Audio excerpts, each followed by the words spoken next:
통해서 하나님의 능력을 본 이스라엘 백성들임에도 불구하고 그들을 두려워했습니다. 그래서 모세를 원망합니다. 그러나 하나님은요, 위기에 처한 이스라엘 백성들에게 애굽 군대와 맞서서 싸워주셨습니다.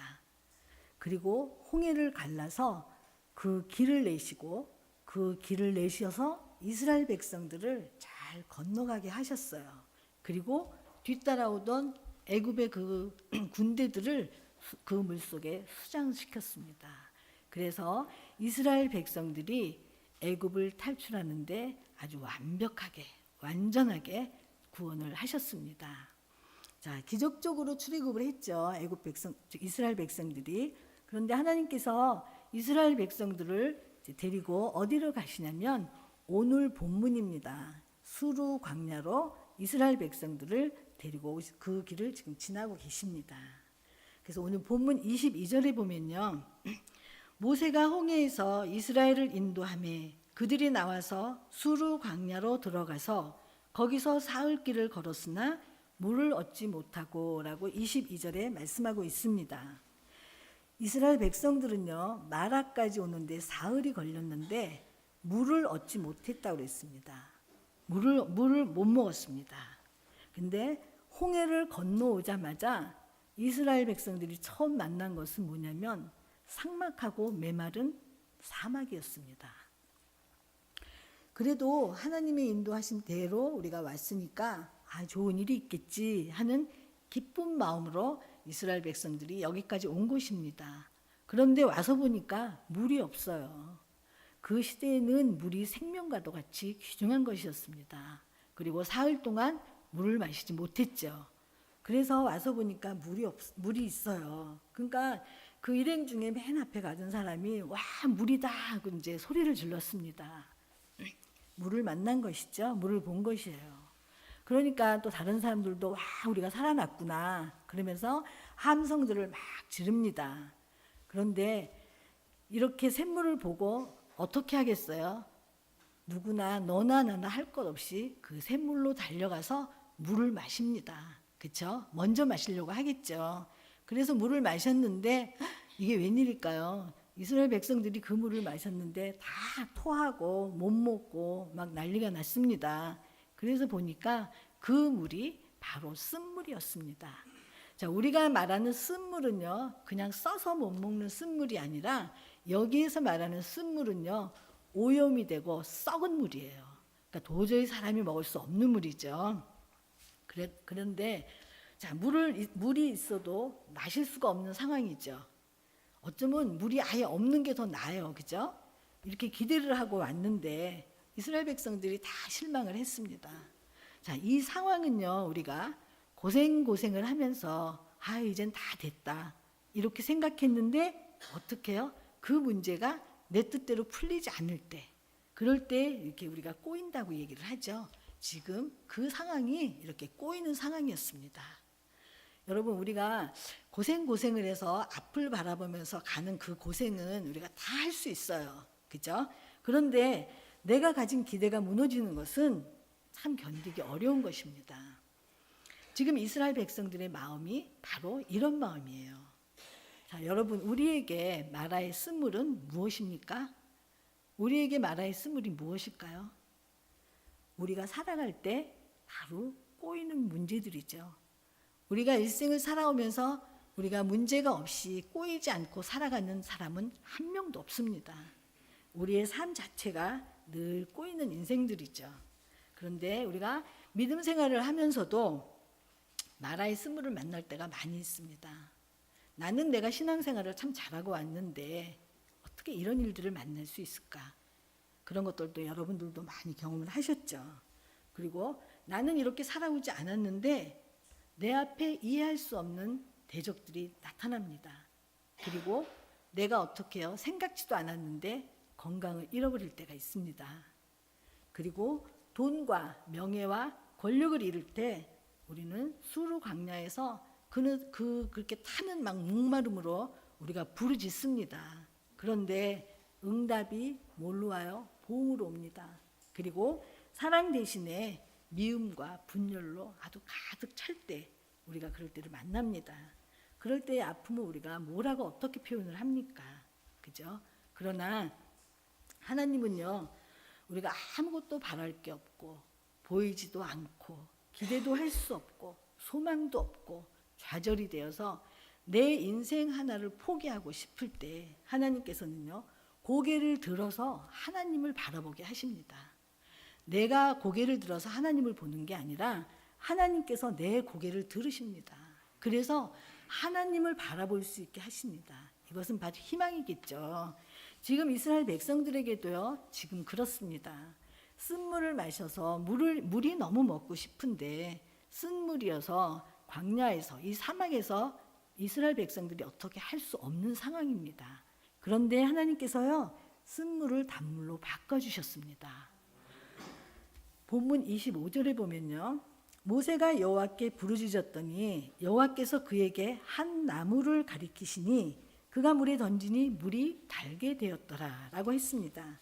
자, 하나님을 향해서 모세가 막 부르짖습니다. 그랬더니 하나님께서요, 한 나무를 가리켜 주셨어요. 근데 모세는 굉장히 순종을 잘하죠. 그래서 모세가 그 나무를 물에다 던졌어요. 그랬더니 쓴물이 단물로 바뀌었다는 것입니다. 자, 어떻게 쓴물이 단물로 바뀝니까? 하나님께서는요, 그 쓴물을 단물로 바꾸는 과정에서 무엇을 사용하셨죠? 한 나무를 사용하셨어요. 근데 여러분, 이 한 나무가요, 과연 무엇일까요? 이 한 나무는 예수 그리스도가 지고 가신 그 십자가를 말합니다. 그래서 한 나무가 쓴물에 들어와서 어떻게요? 단물이 되었듯이 예수 그리스도께서 우리의 그 쓴 인생 속에 들어오시면 우리의 인생이 어떻게요? 단물의 인생으로 바뀐다는 것입니다. 자, 성경에요, 쓴물 인생에서 단물 인생으로 바뀐 한 여인이 있습니다. 사마리아의 수가라는 동네에 한 여인이 살고 있었습니다. 근데 그 여인은요, 결혼을 했는데 이혼을 5번이나 했습니다. 다 알고 계시죠? 이혼을 5번을 해서 지금은 6번째 남편하고 살고 있습니다. 그런데 그 시대의 그 사회적인 면을 본다면 이 여자가 그 남편을 이렇게 내치지는 않았던 것 같습니다. 이 여자는 남편에게 소박을 맞고 5번을 이혼을 하게 됐습니다. 그래서 지금 6번째 남편하고 살고 있지만 이 여인은 항상 불안합니다. 내가 또 언제 어떻게 해요? 소박을 맞을까 하고 그러한 불안한 삶 가운데 살고 있습니다. 그러면 이런 여인이 한 동네에 있으면 우리가 상상을 해도 다 아시죠? 이 여인을 어떻게 해요? 손가락질합니다. 그래서 얼마나 못났길래 5번씩이나 이혼을 했을까? 또 앞으로 저 남자하고는 얼만큼을 살까? 하면서 사람들이 많은 이제 말들을 합니다. 그러면 어떻게 해요? 이런 말들이 다 또 본인 귀에 들어오게 돼 있는 거죠. 그래서 이 여인이 그 소리를 듣고 사람을 만나는 것을 두려워해서 안 나갑니다. 그런데 이 여인의 삶 속에서 하루에 한 번은 밖에 나와야 돼요. 왜? 물을 길어야 됩니다. 물이 생명이라 그랬어요. 물이 굉장히 귀한 때이기 때문에 물을 꼭 길러와야 돼요. 그래서 이 여인은 남들이 다 움직이지 않는 저 땡볕, 뜨거운 햇볕이 있는 그 낮에 혼자서 물을 길러 옵니다. 다른 사람들은 다 저녁에 오겠죠. 그래서 지금 우물가에 와서 물을 길려고 하는데 그곳에 예수님이 오셨습니다. 그래서 예수님께서 물을 달라고 하십니다. 그래서 물을 주기도 전에 예수님께서 뭐라고 말씀하시냐면 영원히 목마르지 않는 샘물을 내가 너에게 주겠다라고 말씀을 합니다. 그럼 예수님은요, 이 여인이요, 남편을 5번이나 바뀌었고 또 6번째 남편하고 살고 있는 거, 그리고 얼마나 괴롭고 외롭게 인생을 살았는지 예수님은 다 알고 계셨습니다. 그래서 그래서 이 여인은 예수님을 만나고 어떻게 해요? 목마르지 않는 물을 마심으로 인해서 쓰디쓴 인생에서 단물의 인생으로 바뀌었습니다. 그래서 이 여인이 그러면 어떻게 했을까요? 우리가 삶 속에서 예수님을 만나면 어떻게 하죠? 우리도 모르는 사이에 뛰어가고 기쁘고 소리 지르고 우리가 메시아를 만났다고 막 우리도 그럴 거예요. 근데 이 여인도 마찬가지로 물동이를 우물가에 놔두고 동네로 들어가서 내가 메시아를 만났다. 예수를 믿고 내가 구원을 받았다. 이러면서 너무 기뻐서 소리소리 지르면서 메시아를 만난 것을 자랑합니다. 자, 하나님은요, 이 여인의 그 고통스러운 부르짖음 그런 것들을 다 알고 계셨습니다. 그래서 이 여인을 불쌍히 여기셔서 단물 인생으로 바꿔주신 것입니다. 여러분, 우리가 쓴물 인생을 단물 인생으로 바꿔주시는 분이 하나님이에요. 그런데 그러면 우리에게도 쓴물이 없고 그냥 단물 인생을 살게 해주시면 얼마나 좋을까 하는 생각들을 하시죠. 그죠? 우리는 고난을 굉장히 싫어하잖아요. 그런데 오늘 수루 강요로 왜 우리를 인도하실까? 이것을 우리가 좀 나눌 텐데요. 우리 교회에서 셀 공부에 출애굽기를 공부하고 있습니다, 지금. 그래서 여러분들이 출애굽기를 좀 아시죠? 근데 목사님들 사이에서는 이 출애굽기를 알면 인생이 다 보인다고 했습니다. 그래서 출애굽기를 다 알아가는 것을 좀 중요시 여기는데요. 이 출애굽기는요, 구원에 관한 책입니다. 우리가 알고 있는 구원은 예수 믿고 구원받아서 천국 간다는 것을 알고 있죠. 거기까지 알고 있는데 구원은 구원의 시제가 있습니다. 그래서 구원의 시제는 시작이 있고요. 그 다음에 과정이 있습니다. 그 다음에 완성이 있습니다. 이것을 영적으로 어떻게 표현하냐면 구원의 시작을 칭의라고 하고요. 구원의 과정을 성화라고 하고 구원의 완성을 영화라고 합니다. 그런데 출애굽기가 1장에서 40장까지 있죠. 근데 1장에서 40장까지 있는데 우리가 예수 믿고 구원받아서 천국 가는 그 칭의의 과정이 1장에서 12장까지인데 40장 전체에서 한 30%를 차지하고 있습니다. 그 다음에 13장에서 40장까지의 이야기는 뭐냐면 구원받은 이후에 우리가 어떻게 살아야 될 것인가에 대한 것이 70%를 차지하고 있습니다. 그러면 하나님께서는요, 우리의 구원을 이루어 가실 때 예수 믿고 천국 가는 확신을 갖는 것도 굉장히 중요하지만 그 예수 믿어서 우리가 구원받고 난 다음에 그 이후에 우리는 어떻게 살아야 될 것인가, 그것을 굉장히 중요하게 여기신다는 것입니다. 그래서 오늘 출애굽기 1장부터 쭉 얘기를 하면요, 출애굽기 1장에서 2장까지는 고난이에요. 고난을 배열하셔서 이스라엘 백성들이 그동안에 애굽에서 생활하면서 하나님을 잃어버렸습니다. 그런데 하나님은 자기 백성을 찾으실 때 고난이라는 환경을 배열하셔서 그 이스라엘 백성들이 절규하면서 기도할 때 하나님께서 만나주십니다. 그래서 3장에서 11장까지는 내려오시는데 하나님께서 내려오세요. 내려오시는데 사람을 통해서 내려오십니다. 하나님은 내려오실 수 있지만 하나님은 죄가 없으신 분이에요. 그래서 죄 많은 세상에 내려오실 수 없어서 사람을 대신해서 내려보시는데 그것이 목자입니다. 출애굽기에서는 그 목자가 바로 모세입니다. 그래서 모세를 준비시키셔서 하나님께서 내려오셔서 이제 이스라엘 백성들을 구원을 하십니다. 근데 구원을 하시는데 무엇으로 구원을 합니까? 어린 양의 피로 구원을 하십니다. 그리고 나서 구원한 백성들을 어디로 끌고 가시냐면 광야로 인도하십니다. 먼저 홍해로 인도하시고 광야로 인도하시고 시내산으로 인도하십니다. 그 다음에 이제 성막으로 데려갑니다. 그래서 성막에서 하나님께서 홍해를 건너가는데요. 홍해는요, 우리가 영적으로 해석을 하면 세례입니다. 세례. 우리가 사도 바울이 고린도전서 10장 1, 2절에서 홍해를 세례로 해석을 했습니다. 자, 우리가 홍해를 세례라고 하는 건데요. 그거는 뭐냐면 나의 옛 자아를 다 죽이는 것입니다.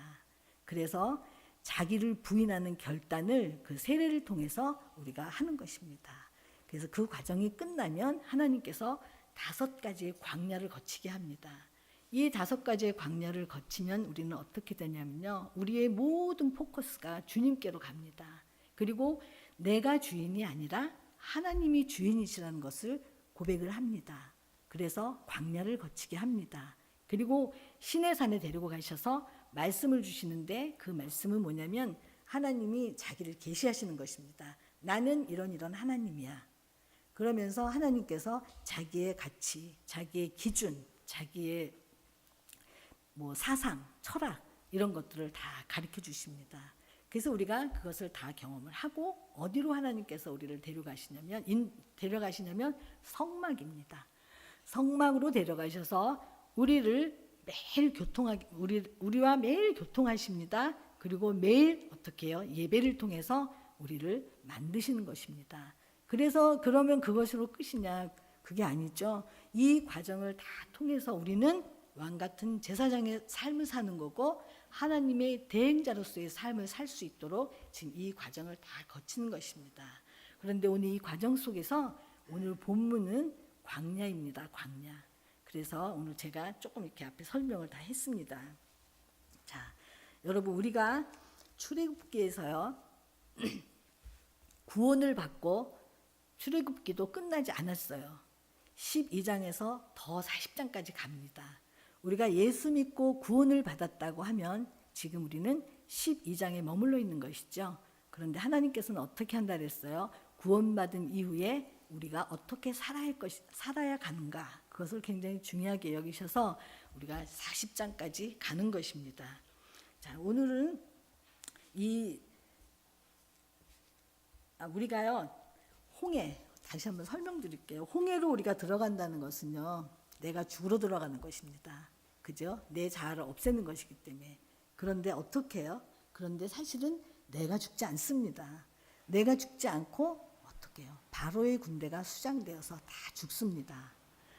예수 믿는 사람이요 내 정욕과 욕심을 십자가의 못을 박으면요 또 내가 이렇게 죽는 삶을 결단을 하면, 그러니까 나를 부인하고 내가 십자가를 지고 가는 삶을 결단을 하면 나를 늘 공격해하던 그 세력들이 있습니다.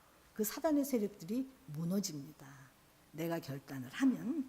자, 그래서 하나님께서는 우리를 5가지의 광야가 있는 곳으로 인도하셔서 하나님의 백성으로서 자기를 부인하고, 그러니까 비워내는 훈련입니다. 이것이 광야가 비워내는 훈련. 그래서 이 고난의 광야의 시간을 통해서 내가 주인이 아니고 하나님이 나의 주인이라는 것을 확실하게 배워주는 것이 바로 광야입니다. 자, 여러분 우리가 하나님이요 우리를, 그래서 제가 이 설명을 하고 왜 우리를 수루 광야로 인도하실까요? 왜 우리 삶 속에 왜 쓴물을 만나게 하실까요? 우리 싫죠, 그죠? 우리는 참 좋은 길만 가고 싶고 이런 아픔과 고통을 겪기 싫습니다. 그런데 하나님께서는 우리를 수루 광야로 인도하십니다. 자, 하나님의 이게 우리가 인도를 따라서 광야까지 오면요, 그 광야 속에서요 나 자신을 직면하게 됩니다. 우리가 그냥 이런 생활 속에서는 나를 잘 못 봅니다. 그런데 우리가 어려움을 겪고 내가 막 고통 가운데 있고 막 힘들고 이럴 때 내가 하나님께 기도하면서 그 광야 속에 있을 때요 나를 보게 됩니다. 그래서 나를 아주 직면하게 되는 아주 좋은 기회입니다. 그리고 우리가 홍해를 건너면서 세례를 받고 내 삶을 결단했지만 우리는 어떻게 돼요? 우리 자아가 굉장히 견고합니다. 너도 나도 다 똑같습니다. 내 안에서 자리 잡고 있는 내 자아가 엄청 강하기 때문에 그것을 하나님께서 깨어 부시는 것이 바로 이 광야입니다. 그래서 우리의 삶 속에 수루 광야를 만나게 하시는 것입니다. 그래서 이 광야를 끝나면요, 우리는요 어떻게 돼요? 하나님 중심의 삶을 살게 됩니다. 그리고 말씀 중심의 삶을 살게 되고 교회 중심의 삶을 살게 됩니다. 하나님께서는요 이것을 하시기 위해서 우리에게 고난을 주십니다. 그래서 고난이 너무 아프지만 하나님의 귀한 뜻이 계신 것입니다. 광야라는 것이. 근데 하나님께서는요 우리에게 이렇게 매일 아픔만 주실까요? 매일 고난 속에만 넣으실까요? 우리 하나님은 절대로 그런 하나님이 아니시죠. 우리가 아프고 고통을 당하고 이러고 있을 때 하나님께서는요 지금도 엘림을 준비하고 계셨습니다. 자, 본문 27절에 보면요, 그들이 엘림에 이르니 거기에 물샘 12과 종려나무 70그루가 있는지라. 거기서 그들이 그 물 곁에 장막을 치니라라고 말하고 있습니다. 마라에서 엘림까지는요, 남쪽으로 불과 한 10km 떨어져 있대요. 그리고 불과 하루길이라고 합니다. 그리고 사막에서는요, 물샘 하나가 굉장히 귀합니다. 이건 아주 기적과 같은 일이에요. 그런데 지금 물샘이 몇 개라 그랬어요? 12개가 있었습니다. 그리고 종려나무가 70그루나 있었습니다. 그러니까 우리가 하나님의 인도하심을 따라서 마라에서 조금 더 갔어요. 10km 정도를 더 갔어요. 그랬더니 마음껏 물을 마실 수도 있고 우리가 쉴 수도 있고 안식할 수도 있는 그 엘림이 기다리고 있었습니다. 하나님은요, 이 오아시스인 엘림으로 우리를 어떻게 해요? 인도하고 계셨던 것입니다. 그런데 이스라엘 백성들은요, 그 10km 앞에 그 엘림의 오아시스가 있는데 그거를 보지 못하고 그냥 눈앞에 보이는 것만 보고 불평과 원망을 했습니다. 자, 그 이유가 뭘까요? 물샘 12과 종려나무 70그루가 있는 그 엘림이 보이지 않았습니다. 원망과 불평을 하면서 계속 투덜투덜대는 자들에게 이것이 안 보였습니다. 그래서 이스라엘 백성들은 그곳에서 계속 이 하나님이 예비하신 이곳을 볼 수가 없었습니다. 그리고 엘림이라는 것을 몰랐기 때문입니다. 또요, 하나님이 자기 백성 이스라엘 백성들을 위해서 엘림을 준비하고 계셨다는 것도 몰랐습니다. 그래서 이스라엘 백성들은 광야를 거치면서 많이 힘들었죠. 근데 그것도 우리의 삶하고 다 똑같습니다. 우리도 그렇죠? 우리도 고난이 오면 아프고 힘들어하면서 막 이렇게 하지 하나님이 나 한 사람을 위해서 계획하신 그러한 엘림이 있다는 것을 우리도 잘 모릅니다. 그래서 우리가 고난을 많이 겪으면 또 이렇게 알 수 있는 길도 있겠죠. 자, 여러분 엘림이요, 내 눈에 보이지 않는다고 해서 엘림이 없습니까? 아닙니다. 엘림은 우리의 가까이 있습니다.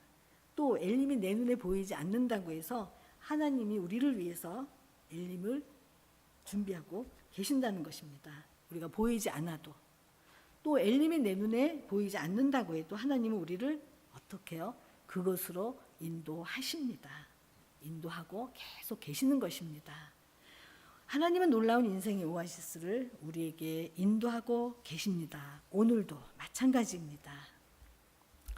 우리가 시편 23편에 보면요, 다윗의 시가 나옵니다. 다 잘 아시는 이야기죠. 이 시편 23편은요, 다윗이요, 사울 왕을 피해서 광야를 막 헤매고 다닐 때 지은 시예요. 그런데 그 시가 뭡니까?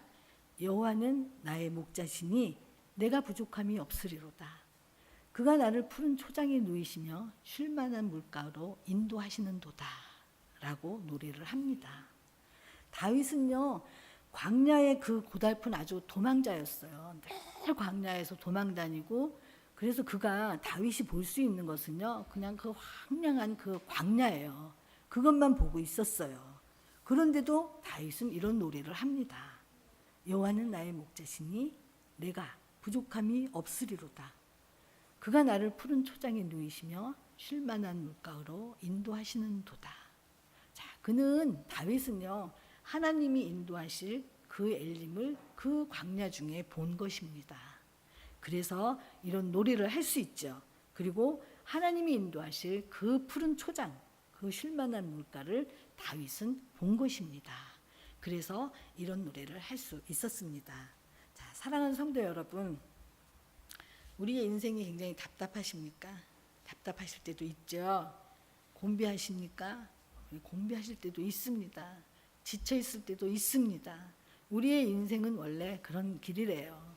그래서 우리가 살아가면서 예수를 믿고 교회 생활을 잘 해도 우리의 삶에는 이런 일들이 항상 오게끔 돼 있습니다. 그죠? 그런데 하나님이 우리 앞에 어떻게 해요? 엘림을 준비하고 계십니다. 그래서 우리가 항상 소망을 갖고 우리가 희망을 가져야 될 이유는 바로 여기에 있습니다. 뭐라 그랬어요? 아까 우리 하나님은 우리를 광야 속에만 깊이 넣으시는 하나님이 아니라고 했습니다. 그 광야 속에서 건지시고 엘림으로 인도하시고 내 안에 기쁨을 주시고 내가 하나님을 바라볼 때 내 삶이 변할 수 있는 그러한 우리 능력을 우리 하나님께서 우리에게 주신다는 것입니다. 자, 여러분 우리 미국의 청교도들의 그 인사법을 제가 하나 소개해 드릴게요. 청교도들은요, 믿음 때문에 당시에 굉장히 많은 고난을 당했던 청교도 신앙인들입니다. 그런데 그들이 당시의 사회 속에서 오해를 당하고 핍박을 많이 당했습니다. 뿐만 아니라 이웃들에게도 소외를 당하고 그래서 그 고통의 삶을 살아야 했습니다.